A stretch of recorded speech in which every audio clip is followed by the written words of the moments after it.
I am Eleanor Vance, a woman of 38 years, and my home has always been Charleston, South Carolina, a city that breathes history through its cobblestone streets and whispers stories in the salty air. My life was woven into that history, quite literally.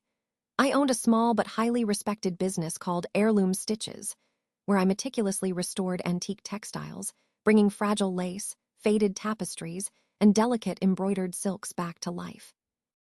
My hands, though often calloused from countless hours of careful work, had a gentle touch, a reverence for the past.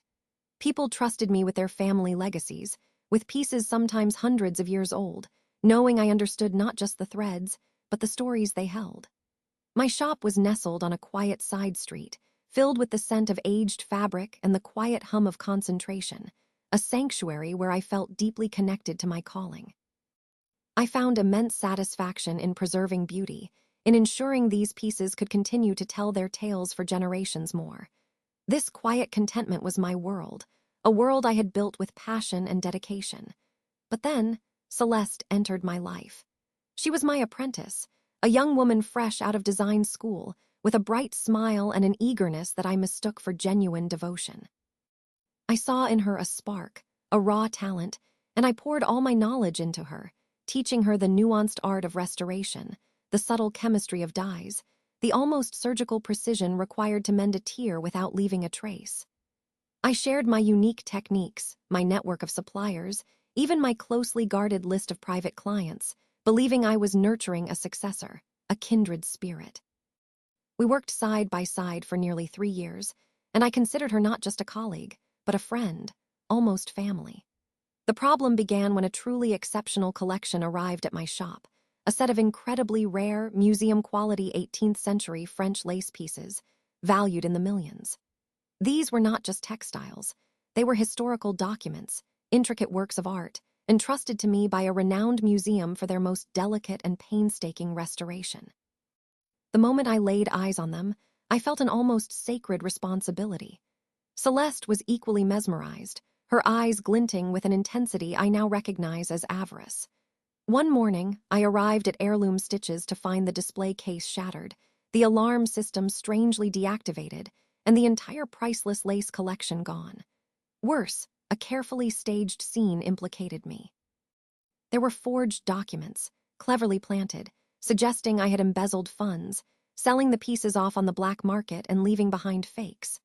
The police, swayed by Celeste's tearful testimony about my supposed growing financial difficulties and erratic behavior, and the very convincing fake papers she had orchestrated, were quick to believe I was the culprit. My world, my reputation, my entire sense of self crumbled around me. Celeste, the young woman I had mentored, the person I had trusted implicitly, had become my nemesis, orchestrating my downfall with chilling precision, destroying everything I had. I tried to solve the problem, to clear my name with every fiber of my being. My first instinct was to go to the police, to explain, to plead. I described the meticulous security measures I had in place, the impossibility of me stealing something I cherished so deeply, but Celeste's fabricated evidence was too convincing. She had anticipated my every move, even planting a small amount of an obscure chemical, a rare solvent I only used for the most delicate antique silks, in my personal workshop, making it seem like I was attempting to alter the provenance of the stolen lace. The media, hungry for a scandal, painted me as a greedy, deceitful artisan who had betrayed public trust. My clients, one by one, withdrew their commissions, their faith in me shattered. My bank accounts were frozen. My business, Heirloom Stitches, was seized as part of the investigation. I hired the best lawyer I could afford, draining my meager emergency savings, but Celeste had covered her tracks too well. She had used her knowledge of my habits, my suppliers, even my personal email password that I had foolishly shared with her when she was my assistant, to create a web of deceit so intricate it was almost impossible to untangle. Every lead I followed led to a dead end. Every witness I found had been subtly manipulated or intimidated. The legal battles dragged on for months, a torturous, drawn-out process that felt like a slow public execution of my character. I was formally charged with grand larceny and fraud, facing a long prison sentence. My lawyer advised me to take a plea deal, to admit to a lesser charge just to avoid the worst, But I couldn't, not when I was innocent. The stress became unbearable. I stopped sleeping. My hands, once so steady, began to tremble. I lost my quaint Charleston home, the one with the climbing jasmine and the antique cypress floors, because I couldn't afford the mortgage payments. I had to sell off my few personal valuables, including some family heirlooms, just to survive. I moved into a tiny, dilapidated apartment on the outskirts of town, far from the beautiful historic district I once called home, my days filled with the ache of humiliation and the gnawing fear of an unjust future. I watched from afar as Celeste, my former apprentice, launched her own textile restoration studio. Celeste's heritage, in a prime location, ironically just a few blocks from where heirloom stitches once stood. She used my techniques, my design philosophy, even advertised with phrases that were once my own, all while living off the profits of my stolen reputation and the priceless lace collection she had undoubtedly fenced or was in the process of discreetly selling. The low point came one rainy afternoon when I saw her picture in a local magazine, beaming next to a prominent socialite, accepting an award for innovation in historical preservation. She was thriving, celebrated, while I was a pariah, on the verge of losing my freedom and everything I had ever worked for. I felt utterly lost, completely alone, certain that all hope was gone. My world had not just been shaken, it had been shattered into a million pieces, and I had no idea how to put it back together, or if I even had the strength to try. But deep within that despair, something began to stir, a cold, quiet resolve that hardened the edges of my broken spirit. I was not just Eleanor Vance, the meticulous restorer. I was Eleanor Vance, the woman who knew every single stitch, every unique fiber, every subtle imperfection of that stolen French lace. My knowledge was my superpower, the one thing Celeste could not steal. I knew, for example, that the museum pieces had a microscopic, almost invisible repair I had made on a specific section of one of the larger panels, a mend so fine it could only be detected under extreme magnification, using a very particular thread I had sourced from a specialist weaver in France, a thread dyed to an exact shade of off-white that was nearly impossible to replicate.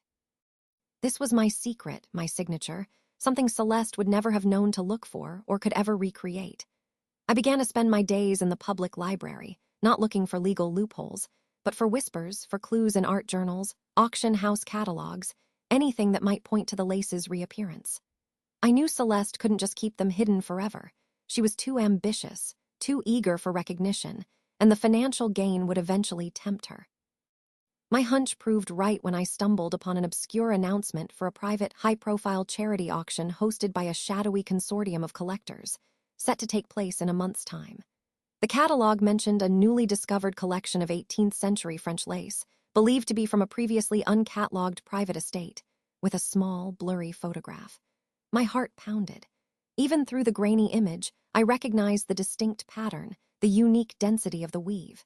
It was them. Celeste was selling my reputation's destruction to the highest bidder, passing them off as her own discovery. This was it, my chance. My final attempt. I had no money, no connections, and a criminal charge hanging over my head. Attending such an exclusive, invitation-only event was impossible. I couldn't just walk in and make an accusation. I needed irrefutable proof, something that would publicly expose Celeste and reclaim my name. My revenge wouldn't be about physical harm. It would be about absolute, undeniable humiliation and the complete destruction of her false professional identity. I called upon my last remaining loyal contact, an elderly, eccentric art historian who had always believed in my integrity. He managed, with some difficulty, to secure me a position as an unobtrusive assistant to a renowned auction appraiser who was attending the event, someone who needed extra hands for cataloging on the night. It was a risky gamble, requiring me to be in the same room as Celeste, to face her with a calm exterior while my insides screamed. The night of the auction was a whirlwind of polished marble, hushed conversations, and glittering wealth. I moved like a ghost, my eyes scanning for Celeste, my heart racing with a mix of fear and furious determination. And then I saw her, radiant in a shimmering gown, holding court near the stage, poised to introduce the newly discovered lace collection. My blood ran cold, but my focus sharpened. As she began her eloquent, false speech, describing the lace as a testament to my own dedication and tireless research, I saw my opportunity. During a brief lull in her presentation, as the first piece of lace was being carefully brought forward for display, I subtly maneuvered myself closer to the display table.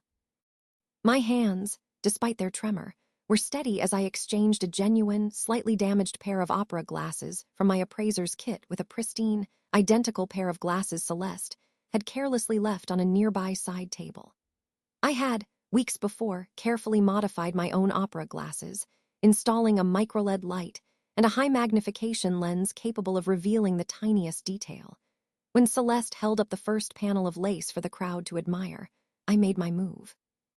"Forgive me, madam," I called out, my voice clear and surprisingly steady, cutting through the polite murmurs. "But I believe there's a fascinating detail on that piece that might be missed by the naked eye.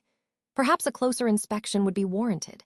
Celeste's eyes, momentarily widened in shock as she recognized my voice, narrowed to slits. She tried to brush me off, but the auctioneer, intrigued by the unexpected interruption, encouraged a closer look. I approached the display table, offering a small, polite smile to Celeste, whose face was slowly draining of color. "This specific panel," I explained to the appraiser, indicating a section, "contains an extraordinary mend, a repair I executed myself, using a unique, specially dyed thread. Only under very specific magnification and lighting can it be truly appreciated, as it was designed to be invisible." I then, with practiced ease, took the opera glasses Celeste had left, and with a flick of a hidden switch, illuminated the section of lace with a soft, focused micro-LED beam. I guided the appraiser's hand, holding the high-magnification glasses to the lace. As he peered through them, a gasp rippled through the exclusive room. The microscopic repair, my signature, my unique thread, was undeniably visible, a tiny, perfect testament to my original work. Then I revealed the twist. "You see, madam," I continued, turning directly to Celeste, "this isn't just a mend. It's also interwoven with a single, almost undetectable fiber of linen from a specific, incredibly rare 19th century French handkerchief I was repairing at the same time. I did it as a personal identifier, a challenge, knowing only another master restorer would ever think to look for such a thing." Celeste, realizing her perfect deception had unraveled, her face a mask of furious, mortified defeat, stumbled backward, knocking over a display stand. Her carefully constructed empire of lies crumbled around her in that single, devastating moment.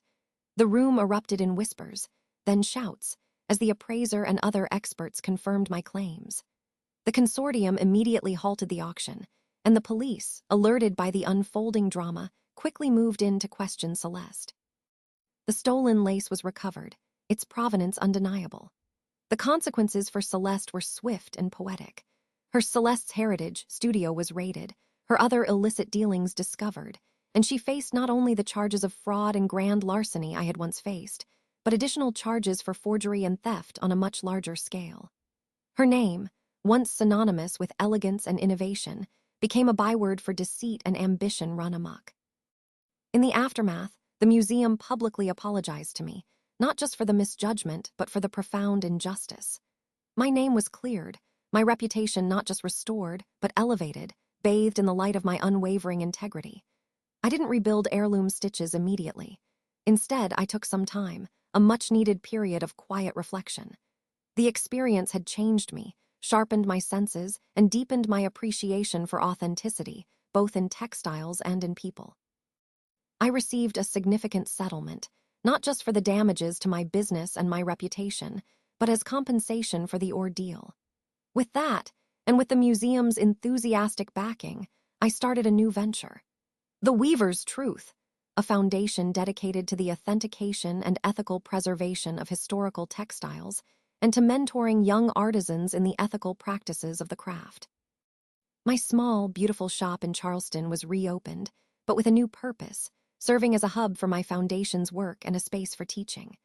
I still took on restoration projects, but now I had a greater platform, a stronger voice, and a deeper sense of purpose. My new normal was one of quiet fulfillment, surrounded by beauty and honesty, no longer just preserving the past, but actively shaping a more principled future. Celeste, on the other hand, faced the full weight of the law. She was disbarred from all professional societies, her assets seized, and she was eventually sentenced to a long prison term. The poetic twist, however, came years later. I received an anonymous letter, a single sentence scrawled on a plain piece of paper from an incarcerated Celeste. It simply read, "I learned my lesson, Eleanor. Even the most perfect stitch can be unraveled by the truth." It was a chilling echo of my own philosophy, a final, unexpected thrill that reminded me of the profound, inescapable power of true justice, woven into the very fabric of life.